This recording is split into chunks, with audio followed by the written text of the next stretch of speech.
بسم اللہ الرحمن الرحیم۔ ایک سچی کہانی ایک ایسے شخص کی جس نے ایک نماز پڑھنے والے شخص سے دریافت کیا کہ کیا ہوگا اگر مرنے کے بعد ہمیں معلوم ہو کہ نہ ہی جنت ہے اور نہ ہی جہنم کا کوئی وجود ہے، نہ سزا جزا ہے، پھر تم کیا کرو گے؟ اس کا جو جواب ملا وہ بہت ہی حیران کن اور تعجب خیز تھا۔ ایک شخص اپنا واقعہ بیان کرتے ہیں۔ سن 2000 کی بات ہے، لندن کے ایک عربی ریسٹورنٹ میں ہم لوگ مغرب کی نماز سے تھوڑی دیر پہلے ڈنر کے لیے داخل ہوئے۔ ہم لوگ ہوٹل میں بیٹھے، تھوڑی دیر میں ویٹر آرڈر لینے کے لیے آ گیا۔ میں نے مہمانوں سے چند منٹ کے لیے اجازت طلب کی اور پھر واپس آ گیا۔ اتنے میں مہمانوں میں سے ایک شخص نے سوال کیا، ڈاکٹر صاحب آپ کہاں گئے تھے؟ آپ نے تو بڑی تاخیر کر دی، کہاں تھے؟ میں نے کہا میں معذرت چاہتا ہوں، دراصل میں نماز پڑھ رہا تھا۔ اس نے مسکراتے ہوئے کہا، آپ اب تک نماز پڑھتے ہیں؟ میرے بھائی آپ تو قدامت پسند ہیں۔ میں نے بھی مسکراتے ہوئے پوچھا، قدامت پسند وہ کیوں؟ کیا اللہ تعالیٰ صرف عربی ممالک میں رہے ہیں، لندن میں نہیں ہیں؟ اس نے کہا، ڈاکٹر صاحب میں آپ سے کچھ سوالات کرنا چاہتا ہوں اور آپ سے یہ درخواست کرتا ہوں کہ آپ اپنی جس کشادہ ظرفی کے لیے معروف ہیں اسی کشادہ قلبی سے مجھے تھوڑا سا برداشت کریں گے۔ میں نے کہا، جی مجھے تو بڑی خوشی ہوگی لیکن میری ایک شرط ہے۔ اس نے کہا، جی فرمائیں۔ میں نے کہا، اپنے سوالات مکمل کر لینے کے بعد آپ کو ہار یا جیت کا اعتراف کرنا پڑے گا، ٹھیک ہے؟ اس نے کہا، ٹھیک ہے، مجھے منظور ہے اور میں وعدہ کرتا ہوں۔ تو ٹھیک ہے، پوچھئے کیا پوچھنا چاہتے ہیں؟ اس نے پوچھا، آپ کب سے نماز پڑھ رہے ہیں؟ میں نے کہا، 7 سال کی عمر سے میں نے اس کو سیکھنا شروع کیا اور 9 سال کی عمر میں پختہ کر لیا۔ تب سے اب تک کبھی نماز نہیں چھوڑی اور آئندہ بھی انشاءاللہ نہیں چھوڑوں گا۔ اس نے کہا، ٹھیک ہے، مرنے کے بعد اگر آپ کو یہ معلوم ہو جائے کہ نہ جنت ہے اور نہ جہنم کا کوئی وجود ہے، نہ کوئی سزا اور جزا ہے، پھر آپ کیا کریں گے؟ میں نے کہا، تم سے کیے گئے عہد کے مطابق پوری کشادہ قلبی سے تمہارے سوالات کا آخر تک جواب دوں گا۔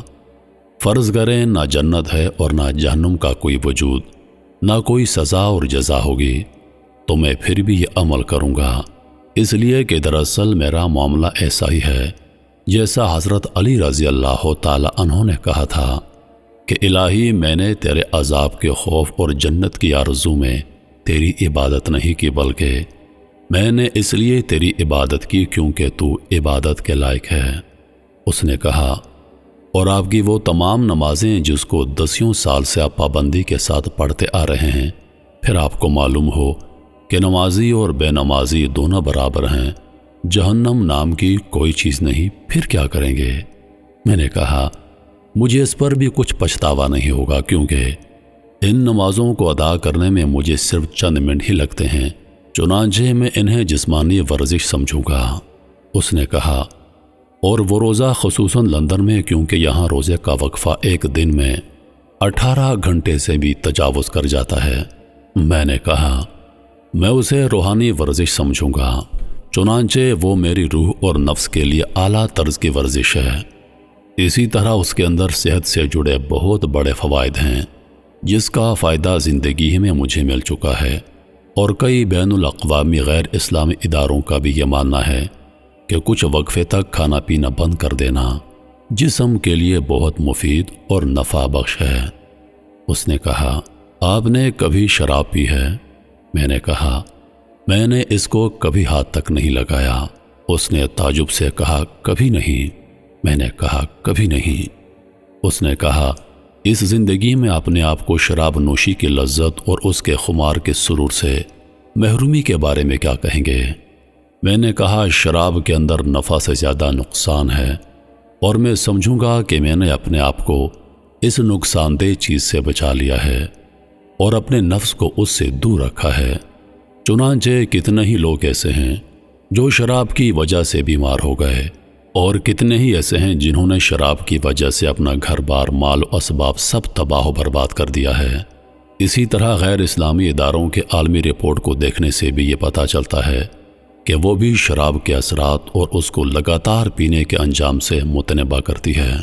اس نے کہا، حج اور عمرہ کا سفر، جب موت کے بعد آپ کو معلوم ہوگا کہ اس طرح کی کوئی چیز نہیں اور اللہ تعالیٰ کا وجود ہے ہی نہیں۔ میں نے کہا، میں حج اور عمرہ کے سفر کو ایک خوبصورت تفریحی سفر سے تعبیر کروں گا، جس کے اندر میں نے حد درجے کی فراحت و شادمانی محسوس کی اور اپنی روح کو علائشوں سے پاک و صاف کیا، جس طرح تم نے اپنے اس سفر کے لیے کیا ہے، تاکہ تم ایک اچھا وقت گزار سکو اور اپنے عمل کے بوجھ اور معاملاتی زندگی کی تھکان کو دور کر کے اپنی روح کو تازگی فراہم کر سکو۔ وہ میرے چہرے کو کچھ دیر خاموشی سے دیکھتا رہا، پھر گویا ہوا، آپ کا بہت شکریہ، آپ نے میرے سوالات کو بڑی کشادہ قلبی کے ساتھ برداشت کیا۔ میرے سوالات ختم ہوئے اور میں آپ کے سامنے اپنی ہار تسلیم کرتا ہوں۔ میں نے کہا، تمہارا کیا خیال ہے؟ تمہارے ہار تسلیم کرنے کے بعد میرے دل کی کیا کیفیت ہوگی؟ اس نے کہا، یقیناً آپ خوش ہوں گے۔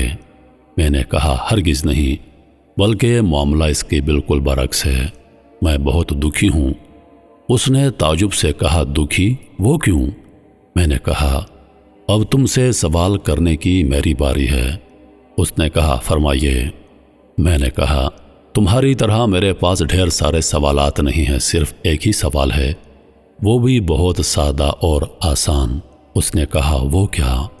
میں نے کہا، میں نے تمہارے سامنے واضح کر دیا کہ تمہارے مفروضہ کے واقع ہونے کے بعد بھی میں کسی طرح کے گھاٹے میں نہیں ہوں اور نہ ہی اس میں میرا کسی قسم کا نقصان ہے، لیکن میرا وہ ایک سوال یہ ہے کہ تمہارا اس وقت کیا ہوگا اگر حالات تمہارے مفروضہ کے برعکس ظاہر ہوئے، یعنی موت کے بعد تمہیں معلوم ہو کہ اللہ بھی موجود ہے، جنت اور جہنم بھی ہے، سزا اور جزا بھی ہے، اور قرآن کے اندر بیان کیا گئے سارے مشاہد و مناظر بھی ہیں، پھر اس وقت تم کیا کرو گے؟ وہ میری آنکھوں میں آنکھیں ڈال کر خاموشی کے ساتھ دیر تک دیکھتا رہا۔ پھر ویٹر نے ہماری میز پر کھانا رکھتے ہوئے ہماری خاموشی کو توڑا۔ میں نے اسے کہا، مجھے ابھی جواب نہیں چاہیے، کھانا حاضر ہے، ہم کھانا کھائیں گے، اور جب تمہارا جواب تیار ہو جائے گا تو برائے مہربانی مجھے خبر کر دینا۔ ہم کھانے سے فارغ ہو گئے اور مجھے اس نے کوئی جواب نہیں دیا اور میں نے بھی اس وقت اس کو جواب کے لیے کوئی تکلیف نہیں دی۔ ہم بہت ہی سادگی کے ساتھ جدا ہو گئے۔ 1 مہینہ گزرنے کے بعد اس نے مجھ سے دوبارہ رابطہ کیا اور اسی ریسٹورنٹ میں ملاقات کا مطالبہ کیا۔ ریسٹورنٹ میں ہماری ملاقات ہوئی، ہم نے ایک دوسرے سے ہاتھ ملایا کہ اچانک اس نے میرے کندھے پر اپنا سر رکھا اور مجھے اپنے بازو میں پکڑ کر بچوں کی طرح رونے لگا۔ میں نے اپنا ہاتھ اس کی پیٹھ پر رکھا اور پوچھا، کیا بات ہے؟ تم رو کیوں رہے ہو؟ اس نے کہا، میں یہاں آپ کا شکریہ ادا کرنے اور اپنے جواب سے آپ کو باخبر کرنے کے لیے آیا ہوں۔ 20 سال سے بھی زیادہ عرصے تک نماز سے دور رہنے کے بعد اب میں نماز پڑھنے لگا ہوں۔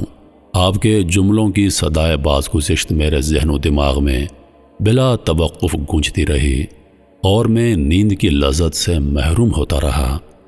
آپ نے میرے دل و دماغ اور جسم میں آتش فشاں چھوڑ دیا تھا اور وہ میرے اندر اثر کر گیا۔ مجھے احساس ہونے لگا کہ جیسے میں کوئی اور انسان ہوں اور ایک نئی روح میرے جسم کے اندر حرکت کر رہی ہے، ایک بے مثال قلبی سکون محسوس کر رہا ہوں۔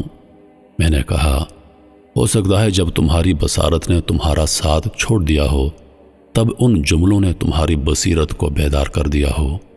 اس نے کہا، بالکل ایسا ہی ہے، یقیناً میری بصارت نے میرا ساتھ چھوڑ دیا تھا تو ان جملوں نے میری بصیرت کو بیدار کر دیا۔ میرے پیارے بھائی، تہ دل سے آپ کا شکریہ ادا کرتا ہوں، آپ کی بدولت گناہوں اور گمراہی والی زندگی سے ہمیشہ کے لیے بچ گیا ہوں۔